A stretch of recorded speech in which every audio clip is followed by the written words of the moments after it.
Bonjour à tous, j'espère que vous allez bien. On se retrouve sur Sanseiya Shining Soldier pour un nouveau tutoriel.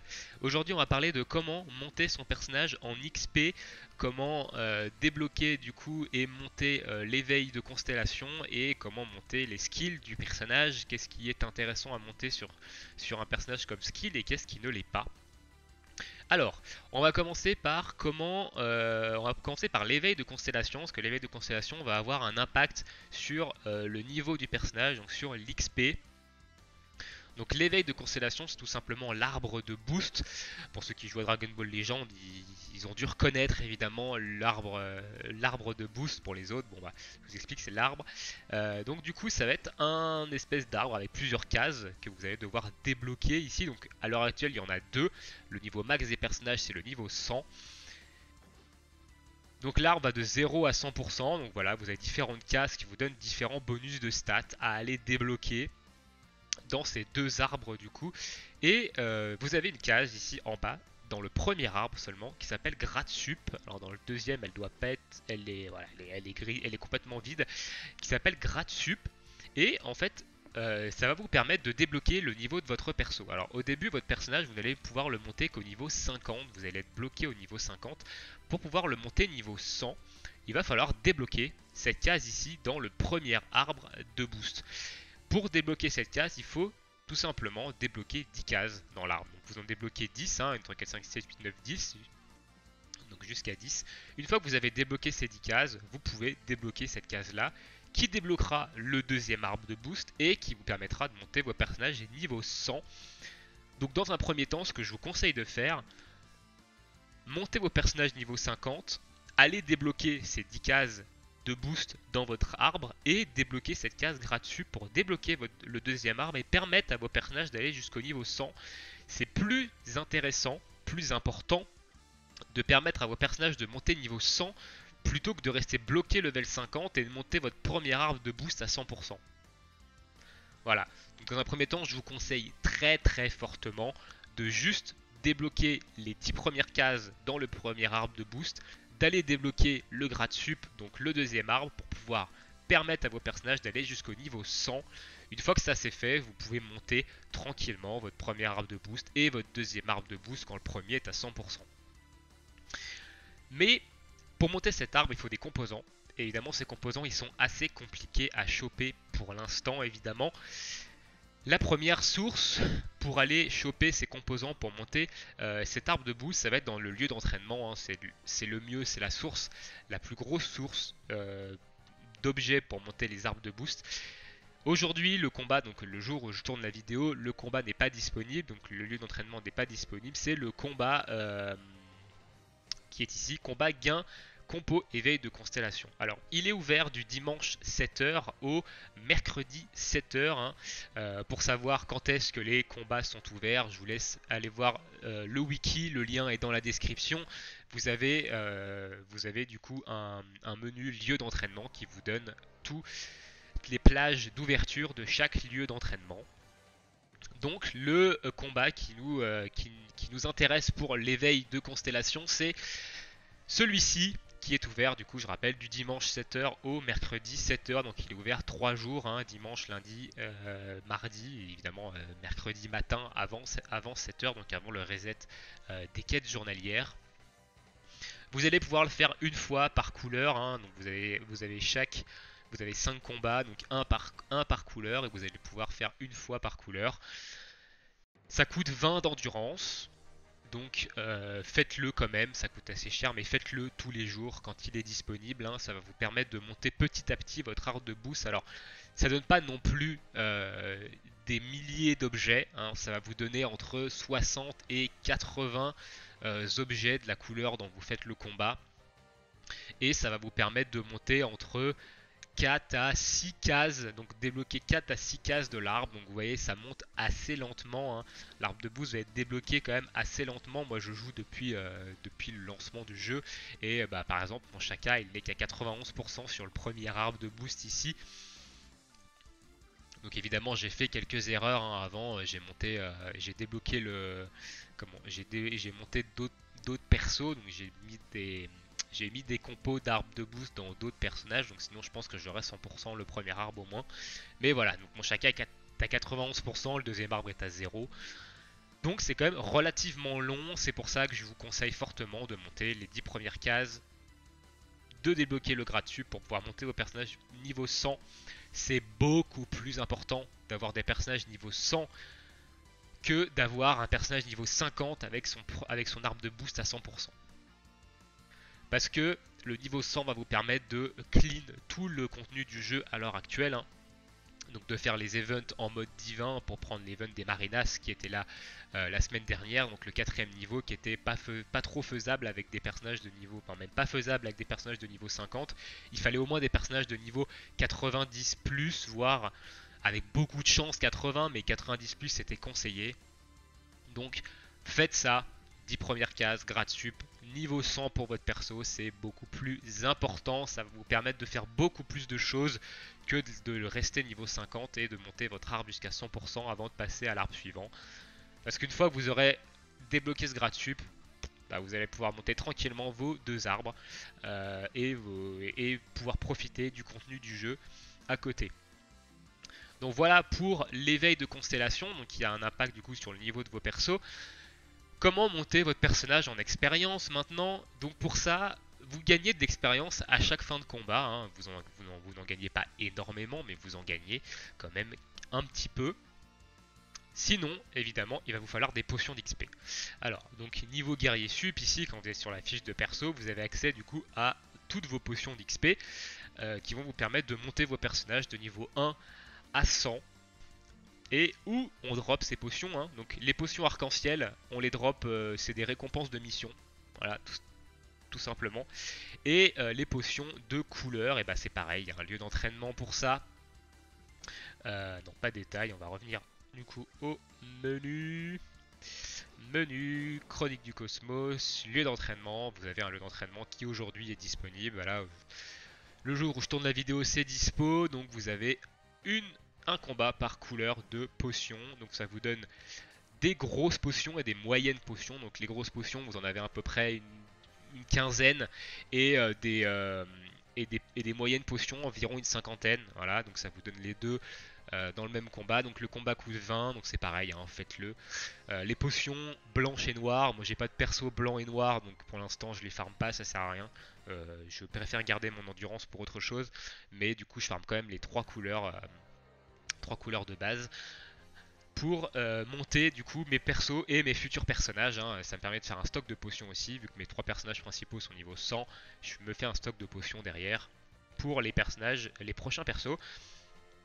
Donc voilà pour farmer les potions le plus efficacement possible. Et ensuite on va parler des skills.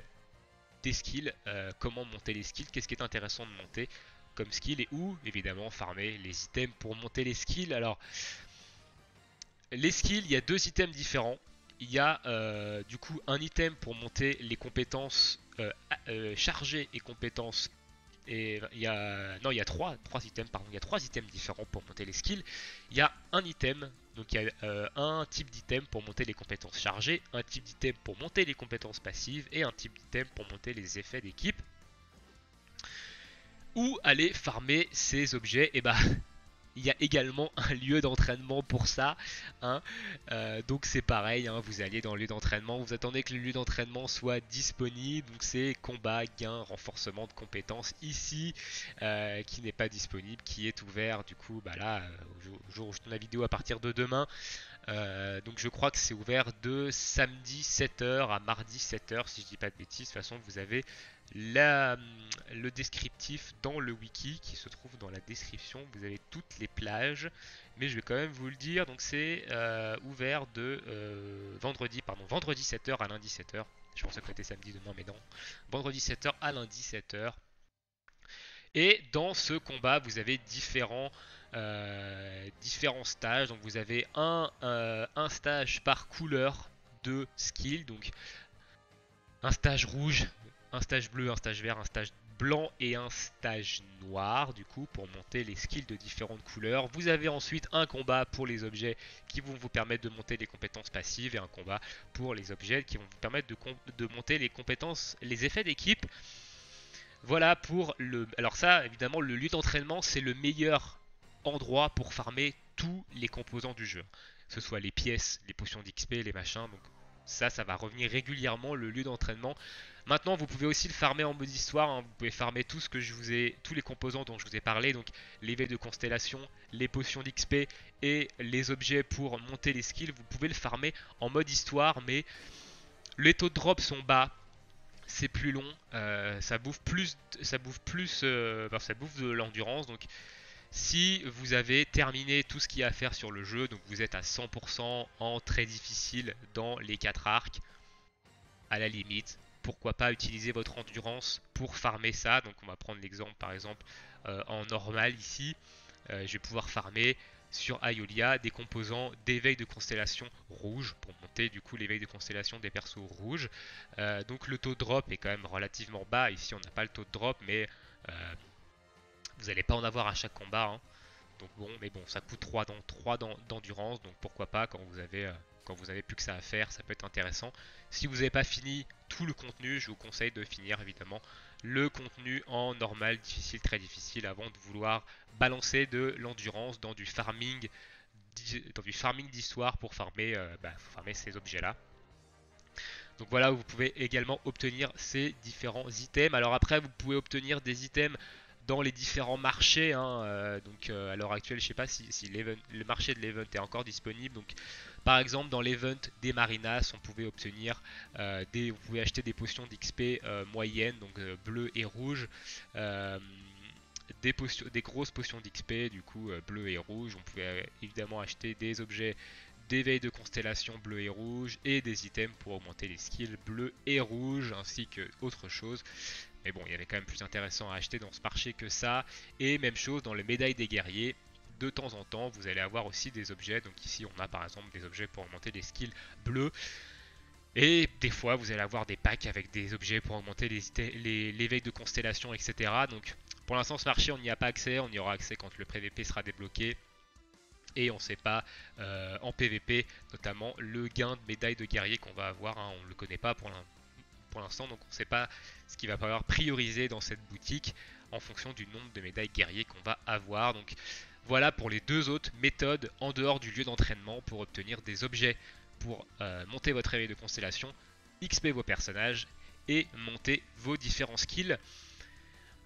Ensuite, on va finir sur les skills, du coup, sur qu'est-ce qui est important de monter comme skill sur tel ou tel personnage. Alors, dans la vidéo sur créer une équipe optimisée, du coup, je vous conseille d'avoir du coup 3 personnages titulaires. Ici, donc c'est mon Aiolia, Shaka et Aiolos, que je joue tout le temps le même trio, et d'avoir 3 personnages qui sont là juste pour leur effet d'équipe, donc sur le banc, pour avoir du coup une meilleure optimisation de team à l'heure actuelle.